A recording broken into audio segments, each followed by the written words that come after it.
All right, so we are live, everyone. My name is Jesse, and I am the lead on the Conservation Stories Canada project, where over the next year, I'll be featuring amazing interviews with top conservation leaders coast to coast across Canada, highlighting their work saving wild species and wild places nationwide. So today, I am thrilled to be joined by Aly Hyder Ali. He is an urban nature organizer with Nature Canada, one of the foremost advocacy and environmental groups in the country.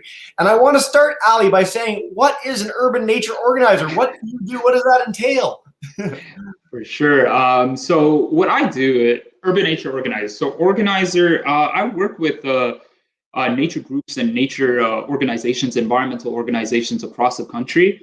And specifically, the urban nature aspect relates to the program that I'm working on with Nature Canada called Bird Friendly Cities. And we can dive in a little deeper into that, but just as an overview, the focus of that program is to create safer urban environments for bird populations. There's a lot of reports, a lot of science detailing the decline of bird populations, specifically focused in our cities and towns and our urban environments.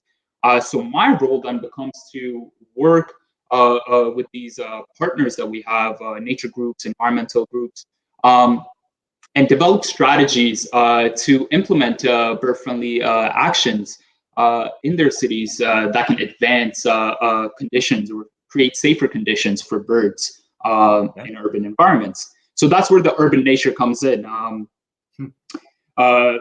We, as far as Nature Canada, the Bird Friendly City program is a certification program, right? So what it does is we have created a standard, a set of criteria that cities can aim to implement, and therefore then they can apply for certification if they attain a certain threshold of conditions that they have worked to create, as long as it creates better conditions for birds.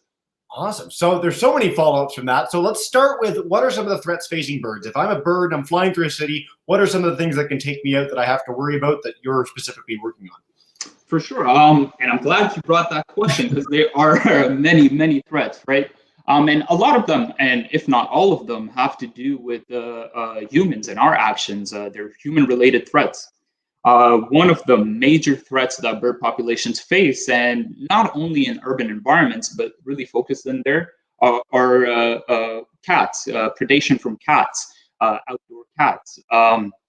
So that's one of our key focuses when we work with our partners and the cities that they're from, is we try to address whether or not the city has a strategy or bylaws that aim to mitigate the bird mortality that comes at the hands of cats.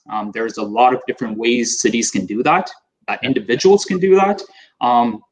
So there's a full thought process behind that. But some of the other threats include window collisions.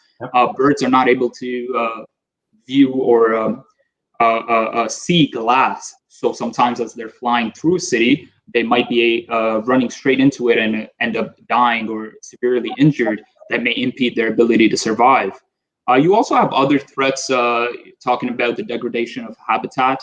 As urban sprawl spreads or cities more developed, you can have pesticides, car collisions, etc. So there's quite a lot of threats, but the good news is that for most of them, there are ways to address them and solve them. So that's the promising silver lining of all the situation. We'll take that as a silver lining, because that does seem like an awful lot stacked against birds. So I don't know what stage you guys are in building up this certification process, but are there cities that are doing well? Is there anyone in Canada that's really a top-notch stalwart that other cities can emulate with their work?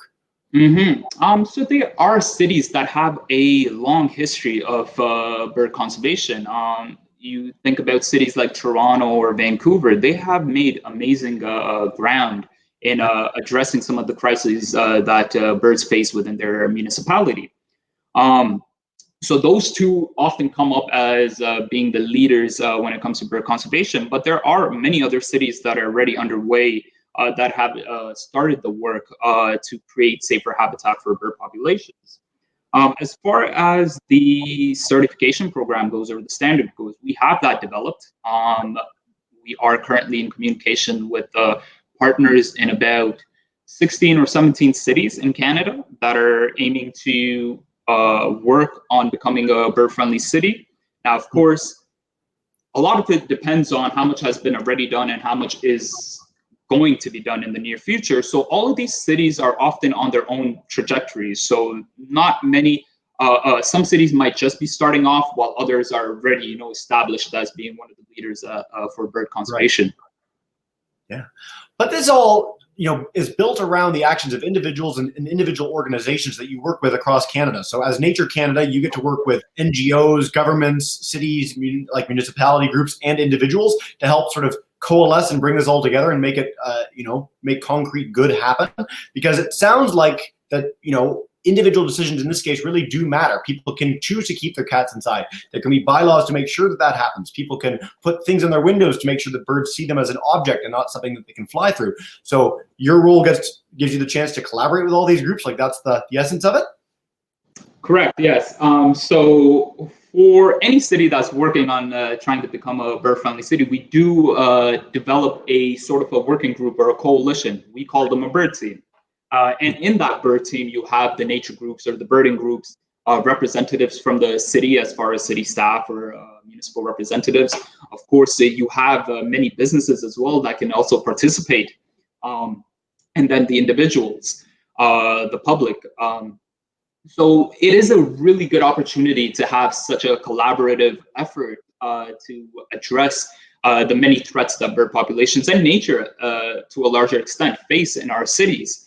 And we really do believe that when it comes to addressing these sort of threats or addressing these concerns, whether it's for birds or for the larger biodiversity decline that's going on on our planet, it has to be a collaborative effort. It has to be an effort that we have many different stakeholders present at the table and working together to find solutions to address them.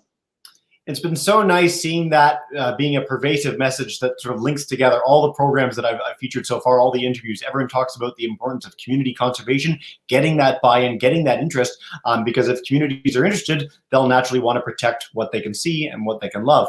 And so as an urban nature organizer, this is what I want to ask is, if I'm in a big city, I am literally in Toronto. If I'm in downtown Toronto, I don't have that much interaction with nature. So how do you promote that sort of mindset shift for people who don't naturally get out and see wildlife or interact with it to come to view their city, view their area as a biodiverse and rich ecosystem that is worth protecting? Mm-hmm. And that's a very good question. But the truth of the matter is, right, like nature is all around us. And that might sound like a little bit of a cliche, but it's the truth, right? Like, and we've seen this since the start of COVID pandemic. Many people that were not able to, interact with others or move around in the ways that they used to pre-pandemic, resorting to observing nature to find that sort of coping mechanism or connection, whether they were in the big cities like Toronto or in smaller towns, rural towns. You have nature everywhere. You have the plants, you have the small animals that we sometimes take for granted, but they play key roles in our urban ecosystem. You have birds coming in, flying through the city. There is an opportunity to observe nature no matter where you are. And it's that question of, can you connect with that and find that connection? And I feel like as we move forward through the pandemic and hopefully beyond the pandemic, that is one of those enlightening moments that many individuals, many Canadians across the country experienced. So whether you're in Toronto, living in a sea of big skyscrapers, or in a residential area, or in Ottawa, or in Montreal, or any other big city, you have that opportunity to connect with nature. It's just a little bit of putting in an effort to identify what it is and spending some time observing and appreciating it. Aly, I think that's a beautiful message to end on. Thank you so much. Good luck with all your work as an urban nature organizer. I'm excited to share some of the links to the amazing bird work that you guys are doing with groups across Canada. And I'm going to say, you heard it from Aly, the squirrels in Toronto are part of the biodiverse ecosystem. So don't shun them. They're great. Love those squirrels. Straight from Nature Canada.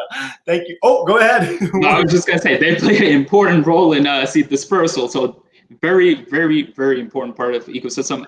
like all the other small animals or birds or plants that you might see. So thank you very much.